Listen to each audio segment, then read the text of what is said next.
23e dimanche du temps ordinaire.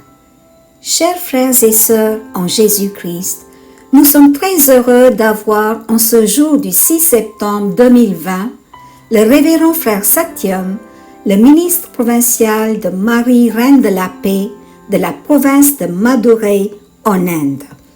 Il nous fait part du message divin pour notre vie personnelle et notre réflexion. Titulaire d'une maîtrise en théologie morale à Rome, en Italie, il poursuit actuellement des études de doctorat en psychologie du conseil. Il s'intéresse beaucoup à la thérapie par les arts expressifs. Il est d'avis que tout en veillant au bien-être des autres, nous prenons également soin de nous. Plein d'enthousiasme, il donne des cours aux divers groupes, aux séminaristes et dans des centres de formation. Voici le message du révérend frère Satyam, capucin. Chers frères et sœurs en Jésus-Christ, aujourd'hui, 23e dimanche de l'année ordinaire, l'homélie de ce jour commence par une étrange conférence, celle organisée par tous les rats. Une conférence portant sur le thème « Comment contrôler les chats qui détruisent notre race ?» En effet, on sait que les chats essaient de tuer tous les rats. S'ils devaient permettre aux chats de continuer de la même manière, toute la race de rats mourra. C'est pourquoi tous les rats se sont retrouvés dans une conférence pour décider de mettre fin aux atrocités des chats. Au cours de la conférence, il y eut nombre de suggestions. Un vieux rat s'est levé et a dit que les chats aiment beaucoup le lait, on empoisonnerait dès lors le lait, et quand les chats le boiront, ils mourront. Un autre rat a suggéré qu'il prendra le tour de guet pour surveiller l'arrivée du chat et prévenir ainsi tous les autres chats. Un autre vieux rat s'est levé et a suggéré que pour attraper le rat, il faudra attacher une clochette autour de son cou afin qu'on puisse suivre ses déplacements. Cela rendra tous les rats vigilants et leur permettra d'échapper aux chats. Mais le plus grand risque porte sur la question de savoir qui va attacher la clochette au cou du chat. Tous les rats sont restés silencieux et la conférence s'est terminée ainsi, sans aucune solution. C'est une histoire simple, mais c'est le sort de la société d'aujourd'hui. Dans la première lecture de ce jour, nous voyons que le prophète Ézéchiel était un homme ordinaire parmi les siens. Mais Dieu Yahvé l'a appelé à prophétiser contre la ville de Jérusalem et la maison d'Israël. Il leur a dit très clairement de changer leur vie selon l'alliance du Seigneur. Le Seigneur Yahvé nomme Ézéchiel comme prophète. Celui-ci affronte Israël pour le dissuader de l'adoration d'autres divinités et accomplir ainsi l'alliance de Yahvé. Ainsi, ils ne seront pas détruits. Les habitants d'Israël ont écouté l'oracle du prophète et ils ont été sauvés. Le prophète a pu affronter le peuple et le roi avec le courage qu'il a reçu de Dieu. Ainsi, toute la nation se tournait à nouveau vers Dieu. Dans l'évangile de ce jour, Jésus s'est confronté à ses disciples et leur a apporté une correction fraternelle et bienveillante. Le même passage pourrait être appliqué à la première communauté chrétienne pour confronter les premiers chrétiens à une correction fraternelle. Lorsque les premiers chrétiens vivaient en communauté, il pouvait y avoir des conflits et des malentendus. Une confrontation bienveillante les a aidés à se pardonner et à construire la communauté chrétienne de base. Lorsque nous contextualisons ces deux lectures, elles conscientisent plus profondément notre vie. L'essence des deux lectures nous appelle à comprendre plus profondément notre situation. Nous avons étudié deux types de péchés en théologie morale: le péché structurel ou social et les péchés individuels. Les péchés individuels comme le mensonge, le vol, l'irresponsabilité sont commis par des individus et n'affectent que des individus. Les péchés sociaux ou structurels tels que l'ivrognerie, l'attitude fondamentaliste de la religion, la discrimination des castes, la corruption, le système de dot, la crise écologique imprègnent toute la société. Les deux types de péchés sont les deux faces d'une même médaille. Ils sont interconnectés et entrelacés. Ces péchés structurels sont entrelacés dans tous les domaines et structures de la société. Ces péchés structurels et sociaux sont en train de crucifier les individus, la communauté, les environnements et tout l'univers. Le cinéma présente également toutes les atrocités des péchés structurels et sociaux.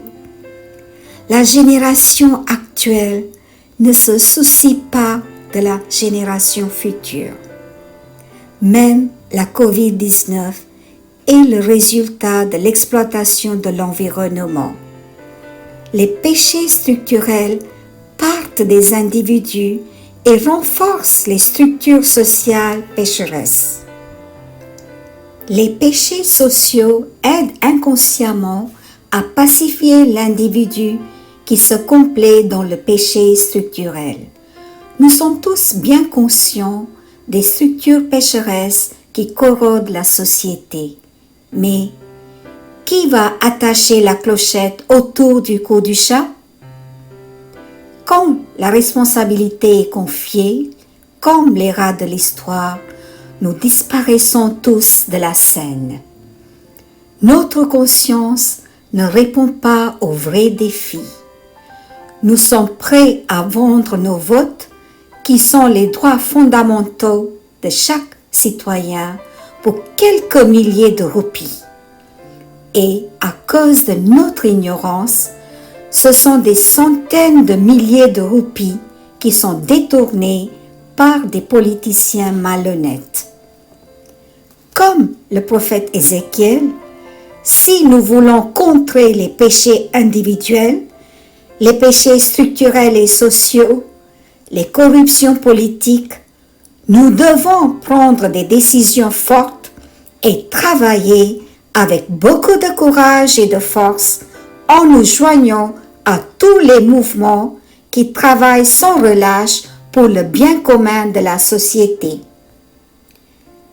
Récapitulons les points essentiels pour notre réflexion. Premièrement, les individus, la communauté, la société, l'environnement et l'univers tout entier sont des réalités individuelles. En même temps, ils sont liés les uns aux autres. Les péchés de l'individu affectent la société et les péchés sociaux affectent et perpétuent les péchés individuels.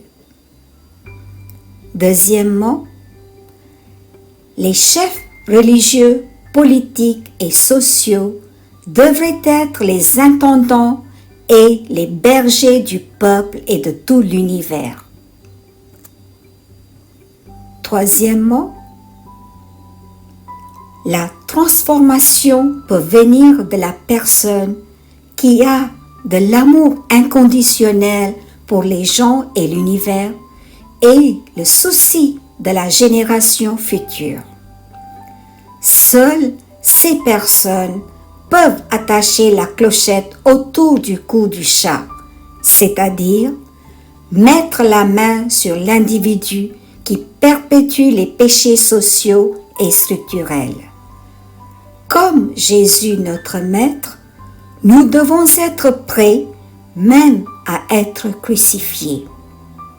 Enfin, quatrièmement, pour transformer les péchés structurels, sociaux et individuels, comme le prophète Ézéchiel et notre Maître Jésus, nous devons avoir une profonde expérience de vie de prière avec Dieu le Père pour affronter le milieu social actuel. Amen. Mes frères et sœurs en Christ, ce groupe n'est pas là uniquement pour présenter les prières et les homélies, mais une communauté qui prie. Si vous avez des intentions de prière, vous pouvez les envoyer à l'adresse suivante: ma demande de prière @gmail.com. Je répète, ma demande de prière @gmail.com. Vous pouvez donner également les noms, les dates des anniversaires de naissance, de mariage et les jours importants pour les membres de votre famille. Pour les fidèles défunts, donnez leurs noms et dates et nous prierons pour eux les jours choisis. Les intentions de prière. Nous rendons grâce à Dieu d'avoir exaucé notre prière. Merci Seigneur d'avoir ramené sain et sauf le randonneur perdu en Guadeloupe, Alexandre Brard, après une semaine d'angoisse. Le 10 septembre, nous prions pour Kélia qui fête son anniversaire. Que le Seigneur la bénisse et lui accorde succès dans ses études. Nous prions pour Natacha, 22 ans, qui est dans un état grave en réanimation suite d'un accident. Seigneur, pose ta main de bénédiction et de guérison sur elle dans ta miséricorde. Nous prions pour les problèmes de santé de Marie-Lise, qui a de sérieux problèmes dans l'œil gauche. Que le Seigneur guide le corps médical pour lui donner le traitement adéquat. Nous continuons à prier pour nos aînés, Madame Amani Amal, Madame Souseya Roul, Madame Irodaya Marie. Que le Seigneur leur accorde paix et soulagement. Nous confions au Seigneur tous les malades souffrant d'une lourde pathologie et nous prions pour leur guérison, car rien n'est impossible à Dieu. Nous prions pour les personnes atteintes de la COVID-19 qui souffrent et qui sont hospitalisées. Que le Seigneur bénisse le corps médical qui les soigne. Nous prions pour tous nos fidèles défunts et nous implorons la miséricorde de Dieu sur toutes les personnes décédées cette semaine. Nous prions pour le repos de l'âme de Madame Justine Bonjean, décédée le 3 septembre en France. Qu'elle se repose en paix par la miséricorde de Dieu. Amen. Chers frères et sœurs en Jésus-Christ, prions ensemble. Fermons doucement les yeux pour passer un petit moment avec le Seigneur. L'évangile d'aujourd'hui parle du pardon, de la relation, de la douceur, de la gentillesse, de la tolérance qui sont essentiels pour notre vie quotidienne. Souvenez-vous d'un événement qui s'est passé dans votre vie, une erreur impardonnable ou quelque chose d'impardonnable que vous avez commise. Mais Dieu vous a toujours pardonné. Dieu vous a accepté et vous a rétabli. Souvenez-vous de cela avec gratitude. Dieu a pardonné les pires péchés, les pires choses que vous ayez commises contre vous-même, contre les autres, contre votre conscience intérieure. Prions de manière spéciale pour étendre ce pardon que nous avons reçu de Dieu aux autres dans notre relation quotidienne, par notre gentillesse, par notre pardon. Souvenez-vous d'une ou de 2 personnes à qui vous n'avez pas pardonné, à qui vous avez eu du mal à pardonner. Aujourd'hui, prenez la décision de réparer cela et de se réconcilier. Nous avons entendu aujourd'hui dans l'Évangile Jésus dire « Si 2 d'entre vous se mettent d'accord pour demander quoi que ce soit, ils l'obtiendront. » Dieu nous exaucera. Aujourd'hui, prions ensemble en famille et demandons au Seigneur sa puissance et ses bénédictions. Dieu nous exaucera certainement, que ce soit votre santé, votre vie de famille, l'avenir des membres de votre famille, quelle que soit votre demande. Dieu est digne de confiance. Dieu écoutera et exaucera nos prières. Prenons l'habitude de passer chaque jour un petit moment avec Jésus, de lui parler face à face et surtout de l'écouter. Que la bénédiction de Dieu Tout-Puissant, le Père, le Fils et le Saint-Esprit soit avec vous, vous protège et vous guide. Amen. Je vous remercie. Soyez bénis. Rendez-vous la semaine prochaine.